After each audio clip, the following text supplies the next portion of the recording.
Hello there everyone, welcome to another World of Tanks console video with me, Wombleleader, and in this one we are going to talk about the Era 1 Brothers of Destruction, and to be more precise we're going to be talking about the Eastern Alliance IS-4M and the Western Alliance M103 A1. Now Era 1 only has 4 heavy tanks in it, 2 of them being the 2 tanks we're going to look at here, and the other 2 are actually the tanks you have to grind to get to the IS-4 and the M103. So it's the IS-3 that leads on to the IS-4, and it is the T-34 which leads on to the M103, and actually both of those tanks are also very good as well. But yes, these 2 heavy tanks at the top tier of Era 1 are absolutely superb to play. You just get away with doing things in these tanks that very little or very few other tanks can get away with, and we're going to try and demonstrate some of those things in this video here today. So we're looking at the IS-4M here first. So both of them are heavy tanks, but they both have very, very different characteristics, which makes both of them very different to play. In certain situations are going to be better for one tank than the other. So for example, the IS-4M is all about that armour. Very strong frontal armour, really strong sidle armour, so you angle this tank at 45 degrees, you can definitely tank a lot of shots, even though most of the tanks you're going to come up against are going to have around about 270 to 280 standard pen, and well beyond 300 in terms of premium pen. The armour on this IS-4 at times it just tanks like no other tank in Era 1 from what I can see. It bounces FV 4005s, not quite for fun, but it will certainly bounce them often enough to get you out of jail. And sometimes you just get into situations with this tank where the armour just does ridiculous things, and we will take a look at an example of that just a little bit later in the video. Now, there is a few downsides to this tank as well. Obviously it lacks gun depression, which is a very typical trait of Eastern European tanks, but generally you're up close and personal with this tank. You're not trying to kind of work a ridge too much. Really find a willing platoon mate. In this case we've got Jay playing with us in most of these games. There's Jay coming in there ramming the FV 4005, and he takes another ram off the FV 4005, and yeah, you just get up in the face of things and charge forward, and basically you tank the shots. You kind of give your team the confidence to go forward in this tank, and you'll bounce the shots. You can do plenty of damage with the gun as well, and if you've got a couple of IS-4s on your team who are willing to kind of lead the charge, then it can very often give the confidence to the rest of your team to push forward, and you can just create mayhem at times. 2 IS-4Ms appearing out of nowhere, willing to charge forward into the ranks of the enemy team. You can just sometimes sense the panic on the enemy team when you do those kind of tactics. Now, Cold War is very much more an offensive kind of form of World of Tanks compared to World War II. So yeah, don't be try to snipe at the back with this tank. Get into the enemy, lead the charge. Hopefully you've got some willing teammates that will take advantage of your kind of charges, and this IS-4M can pull off some fairly crazy things in those situations. It's by no means impervious. Sometimes you're just going to get yourself into the wrong situations, into FV 4005s will just pin you straight through the front. But yeah, make sure you get this tank angled at 45 degrees. Now, angling it will kind of weaken one of your wings on the front of the tank as well, but yeah, it needs more kind of like specified knowledge from your opponent to start shooting through there, which plenty of people do, but probably far more people do not really. So taking out the T-34 there in fact we never took out the T-34. We're up to 3,600 damage here, and really we've just kind of driven about. We're not really kind of doing anything fancy pants tactics. Early part of the game we got ourselves up onto the hill at Nelberg here, and once we kind of tried to, we could see an opportunity to take the initiative, we drove forward and basically started using the hit points and the armour. Now this is the pre-nerfed version of the IS-4.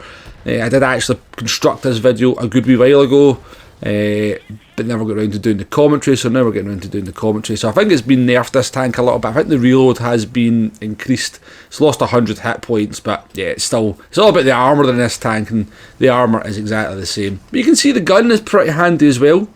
anytime we've had to kind of range a shot. This is a light tank here, an FV-107, one of the absolute pests of Era 1, but you know, the shots are hitting home there. We're up to nearly 5,000 damage. Do we get the kill on the FV? I suspect not. We probably won't be reloaded by the time that they die, and of course, yes. But not a bad game in the IS-4M, but we've got an even better one in the IS-4 to show you later on in the video. Let's move on to the M103 A1.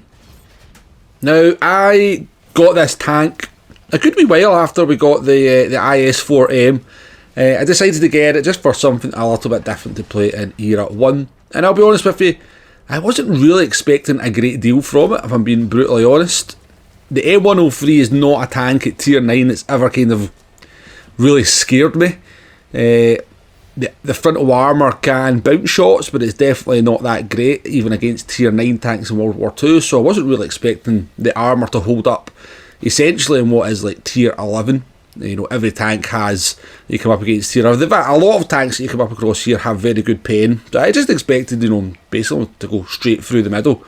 Straight through the front of this tank. What I didn't realise at the time is that basically this is like a medium tank. This, once you get the second engine upgrade on this tank, it goes from doing, I think, 34 kilometres an hour up into, you know, over 50 kilometres an hour on flat ground. So the mobility of this tank is absolutely superb, given that you've got a good slug of hit points, you've got some armour that will work, not all the time, but certainly sometimes, and you've got a gun with a good reload, good accuracy, punches hard as well, but it's just the mobility on this tank that just allows it to shine compared to the IS-4 in a slightly different way. As I said, it's more like a sort of heavy medium. Now, it's not fast in terms of Cold War, to be fair, because most tanks in Cold War will do 60 or 70, but yeah, again, you're kind of just going a little bit of a charge with these tanks. Again, we're playing with J here, but yeah, two M103s coming towards the enemy. The mobility they've got, the reload that they've got, the damage that they can output, it's a scary proposition. Certainly, you know, maybe have to be a bit more in terms of picking your times when you're going to do that, because the armour won't hold up. The armour is not as foolproof as the IS-4, but yeah, two M103s on a charge, working together, causing carnage. You just can really kind of steamroll the team at times, as we have done a little bit on this one. But I'll give you an even better example of just steamrolling in the M103 in the next game. So not the highest damage output on this one, but I wanted to kind of put this game in the video because this is a sort of good demonstration of just how to play the M103 in my opinion. We're going to pick up a couple of kills towards the end as well here. Got a light tank up there who can't really contest our frontal armour, it looks like. Put the shot into them, bounce the shot in return, up to 3,000 damage, 4 kills, just a light tank left, and this one is over. But yes, again, much like the IS-4, you know, heavy tanks are pretty rare in Cold War, so you really need to be kind of leading the charge, and hopefully you can, again, much like the IS-4, give your team the confidence to go forward and hopefully start getting the wins. So in this one we're in the IS-4 here, J is in the M103, and we have rushed forward into a little bit of a hornet's nest. Now I remember this game quite well because I was kind of cursing Jay. I was like, Jay, you've led us into a very precarious situation here. Got a lot of tanks to our left hand side, we've got tanks to the right hand side. I'm just trying to cover round there whilst some of the team are contesting the tanks to the left. We've got the TVP up there, just trying to get a couple of shots into them. Basically just kind of, you know, don't want, if tanks come round from both sides onto you when you're just low on numbers, then the game will end pretty quickly. So whilst we've got a couple of teammates that are able to hold one side of the flank, we'll try and hold this one. It just kind of stops you from getting swamped. But we've just lost our Char there. Jay's still alive, but you can see the number of tanks in the mini-map that are around us. This one is not looking very good at all. We do still have our full hit points. Jay is down quite a bit, so we kind of move into the forward position to try and use the armour of the IS-4. But yeah, look at this swarm of tanks that are here, and you know, you're definitely thinking this one's over.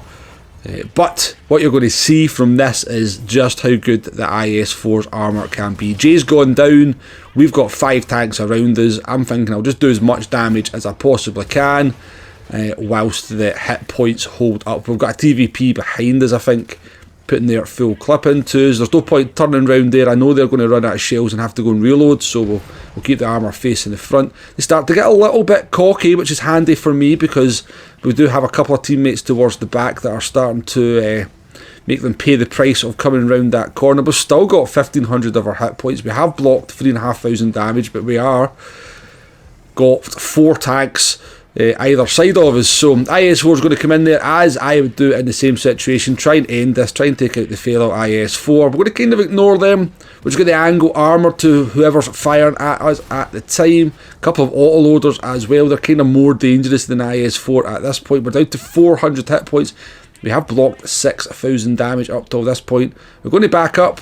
We're going to start putting some shots into this IS-4. Now we're just trying to make sure that we're angling the armour towards whoever's firing at us at the time. And you're going to see just how effective angling this tank at like 40 to 45 degrees can be. The survivability of the IS-4 at times is just insane. I've seen it many times myself. I've seen many times other IS-4s do the same kind of thing. So one of them goes down there to our left, which means we just have the tanks to the right to deal with now. I think I might be getting my left and my right mixed up in this video. Got an FV107 coming in there. We're just going to ignore that. Doesn't really have the pen to worry us too much. TVP is going to try a game. We're up to 7,600 blocked. The other TVP is going to come round there. We angle the tank towards them. Up to 8,000 blocked. Up to 8,300 blocked. Now we have done 4,000 damage as well. And what was looking like an absolute horrendous situation, an unsurvivable situation, as I said at the time, we have somehow came out the other side, albeit with 3 hit points and a broken engine, but 8,300 damage blocked, and the game is won. That is the IS-4's armour doing what the IS-4M's armour can't do. Back into the M103 here. Let me show you a game where we just kind of decided to steamroll the enemy team in these 2 tanks and absolutely obliterate one of the flanks. So game has just started. We're less than a minute into a game here at Fjords, and we're going to go down to this corner here. Now we've got a couple of mediums, so we're thinking, right, okay, we do spot a heavy as we go through the gap there. We charge round, we get into the face of the Skoda T50. We're going to put the shots into them.